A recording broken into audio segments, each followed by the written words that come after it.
On August 28, 2017, Air Berlin planes were still taking off, full of passengers across Europe. Families heading off on summer vacation, executives crossing the continent. Nobody on board could imagine what was coming. Behind the scenes, however, the feeling was different. But here's what's truly shocking. Air Berlin didn't run out of options. It wasn't abandoned by the market, nor destroyed by competitors. Quite the opposite. One of its main shareholders had already poured over $2 billion into the company over 6 years. That's enough money to buy 8 brand new Boeing 787 Dreamliners. And that shareholder? Etihad Airways, the giant from Abu Dhabi, billionaire-backed, powerful. But it didn't stop there. While Air Berlin was publicly bleeding money, Etihad maintained a facade of confidence, optimistic statements to the press, expansion plans announced, new planes painted in partnership colors. What nobody realized was, it was all theater. And when Air Berlin reached a point of no return, the only one who could save it from chaos was Etihad. But what happened next changed everything. Aviate has reached 20,000 subscribers passionate about aviation. Our sincere thanks for your support. And if you're new here, subscribe to the channel and turn on notifications. Air Berlin began in 1978 as a tiny charter company based in Oregon in the United States. Wait, what? Yes, you heard that right. Because of German regulations at the time, it had American registration, but flew German tourists to Mediterranean beaches. Majorca, Greece, Turkey. Nothing glamorous, just cheap vacation flights. But in the early 2000s, something changed drastically in the European market. The European Union deregulated aviation. Suddenly, any company could fly anywhere on the continent. Budget airlines like Ryanair and EasyJet exploded, and Air Berlin's leadership looked at this moment and thought, we can be more than a charter flight operator. So they pivoted hard. They bought other smaller companies, DBA, LTU Airways. They launched scheduled regular routes. They joined the One World Alliance alongside giants like British Airways, American Airlines, Qantas. Suddenly, Air Berlin was positioning itself as Germany's second largest airline, right behind Lufthansa. On paper, this seemed like a brilliant transformation, but there was a chronic problem nobody wanted to admit. Air Berlin never decided what type of company it really wanted to be. Here's why that matters. Successful airlines generally choose a clear identity. You're low cost, like Ryanair, no frills, maximum efficiency, tight margins, but huge volume. Or you're a legacy carrier, like Lufthansa, full service, premium experience, focus on corporate travelers willing to pay more. Air Berlin tried to be both things at the same time and failed at both. They wanted the economics of a low-cost carrier, cheap tickets, packed flights, high turnover, but they also wanted business class, airport lounges, prestige routes, premium service. These two models don't just conflict, they destroy each other. Here's what that meant in practice. Air Berlin's cost per seat was about 35% higher than Ryanair's, but ticket prices? Similar, because they competed in the same market. Higher costs, same revenue. This wasn't a business model. The fleet was an absolute logistical nightmare. In the mid-2000s, they operated Boeing 737s, Airbus A320s, wide-body A330s, even DHC-8 turboprops. Each type requires different pilot training, different parts, different maintenance crews. It's incredibly inefficient. The routes were all over the place. Cheap vacation destinations, premium business routes, long haul to New York and Miami, regional short haul in Germany. Zero focus, no coherent network strategy. But, and this is crucial, Air Berlin was still alive. Struggling, yes. Bleeding money? Absolutely. But operational. Carrying 30 million passengers a year, with brand recognition, with valuable airport slots. What they needed was either a complete strategic overhaul or a massive capital injection to buy time while reorganizing. In 2011, they got the capital, but the strategic reorganization? That never came. To understand Etihad's emergence, you need to look at Etihad's ambitions. In the early 2010s, the Gulf was experiencing an aviation revolution. Emirates was already a global giant with its A380s, and Qatar Airways was growing rapidly with a premium reputation. Etihad, founded only in 2003, was the youngest and falling behind. It needed a differentiator. That differentiator was the equity alliances strategy. Instead of just code shares, Etihad began buying stakes in struggling airlines, injecting capital, and creating a global network that would feed its hub in Abu Dhabi. On paper, it was a visionary idea. Between 2011 and 2014, Etihad bought stakes in Air Berlin, 29%, Air Seychelles, 49%, Air Serbia, 40%, plus investments in Italy, Virgin Australia, and Jet Airways, forming Etihad Airways partners outside traditional alliances. The key piece was Air Berlin, as it gave access to the European market, something Gulf carriers couldn't easily get because of bilateral treaties, foreign ownership limits, and lobbying from companies like Lufthansa. Air Berlin had strategic European slots, EU traffic rights, and a long-haul fleet that could feed passengers to Abu Dhabi. In December 2011, Etihad bought 29% of Air Berlin for 73 million euros and granted a loan of 255 million euros. CEO Hogan promised synergies, efficiency, and a common home of operational sharing. For Air Berlin, it was money, know-how, and network expansion. For European regulators, Etihad assured there would be no control, just partnership. But there was something unusual about this type of deal.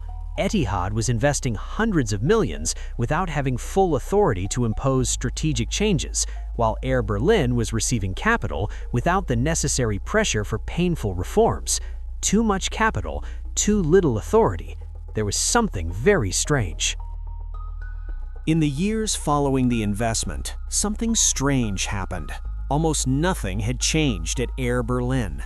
There were superficial changes, aircraft painted in Etihad colors, some code shares, joint marketing, but structural reforms never appeared. The fleet remained chaotic. In 2013, Air Berlin operated 8 different aircraft types, extremely expensive and inefficient. Each model required its own training, maintenance, and parts. The route structure also remained unfocused. Regional flights within Germany mixed with long-haul to the US and Caribbean, with no clear definition of whether the company was regional, leisure, or intercontinental. Losses continued to grow. Between 2012 and 2016, Air Berlin recorded losses every year: 315 million euros in 2013, 377 million euros in 2014, and hundreds of millions accumulated. Normally, such losses would force deep cuts, but that didn't happen because Etihad kept injecting money. Between 2012 and 2016, over 1.5 billion euros was poured into Air Berlin via loans, guarantees, and direct capital, keeping a loss-making company artificially alive. Even stranger, Etihad wasn't really trying to fix Air Berlin. Etihad executives influenced major decisions, especially routes that fed the Abu Dhabi hub, even when they were unprofitable or loss-making for Air Berlin. The company was trapped, dependent on Etihad's money, but legally too independent to be fully subordinated. The result was strategic fragmentation, in practice, paralysis. Employees didn't know who was in charge or whether decisions should prioritize Air Berlin's profit or Etihad's connectivity. And this was intentional. For Etihad, Air Berlin was worth more as a traffic tool than as a profitable business. As long as oil was above $100 a barrel and Abu Dhabi had cash, the model worked. Air Berlin became an operational zombie, big, visible, but hollow inside. Externally, between 2012 and 2015, everything seemed stable. Full planes, growing routes, optimistic marketing, but it was growth without profit. Capacity increased while revenue per passenger fell. Expansion decisions came from Abu Dhabi, not from their own financial analysis. In 2015, Air Berlin carried 28.9 million passengers, but lost 447 million euros in a single year.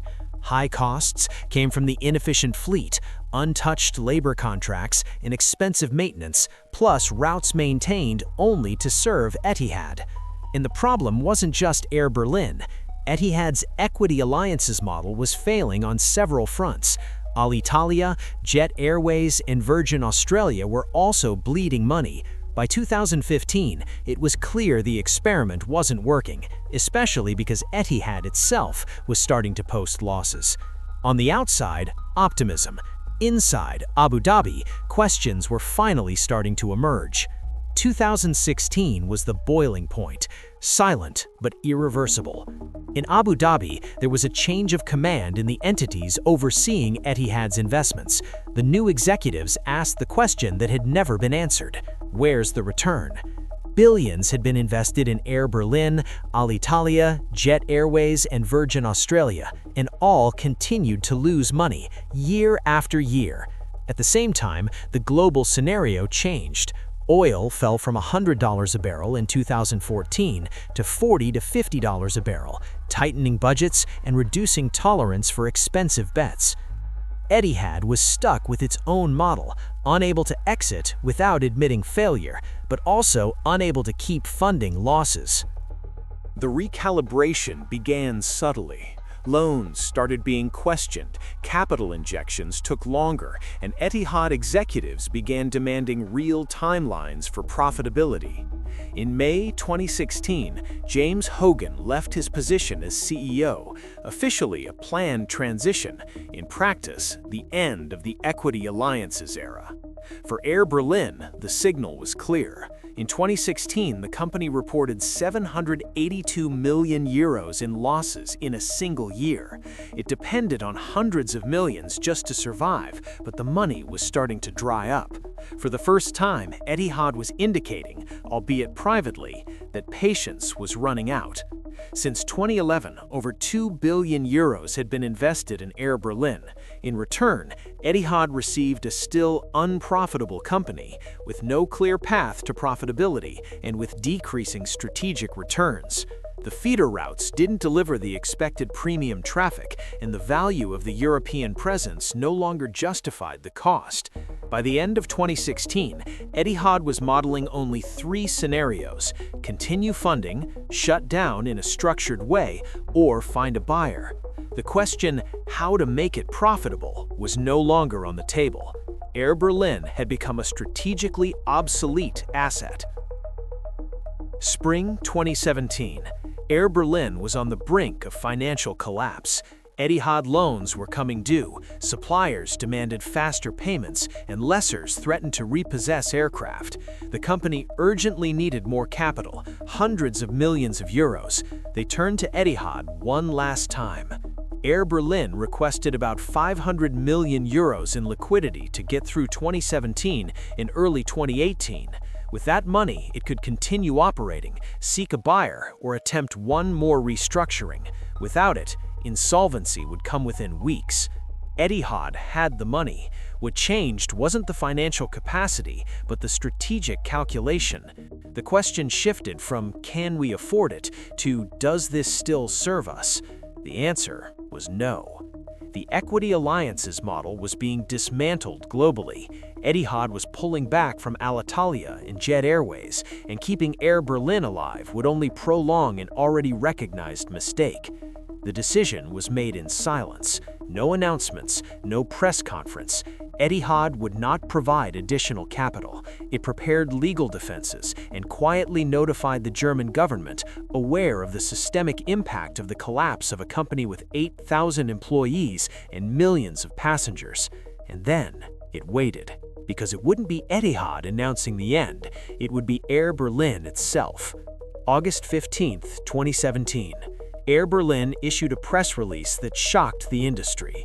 The company was filing for insolvency. For the public, for passengers, for most employees, it seemed sudden, catastrophic, out of nowhere. But for anyone who had followed the complete story, it was the inevitable outcome of a tragedy announced years ago. In the following weeks, chaos unfolded in slow motion.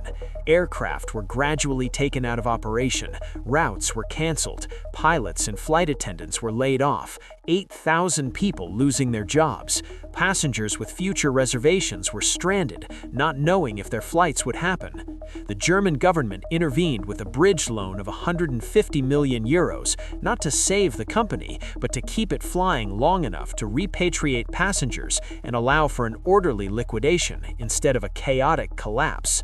Parts of Air Berlin were sold to Lufthansa Group.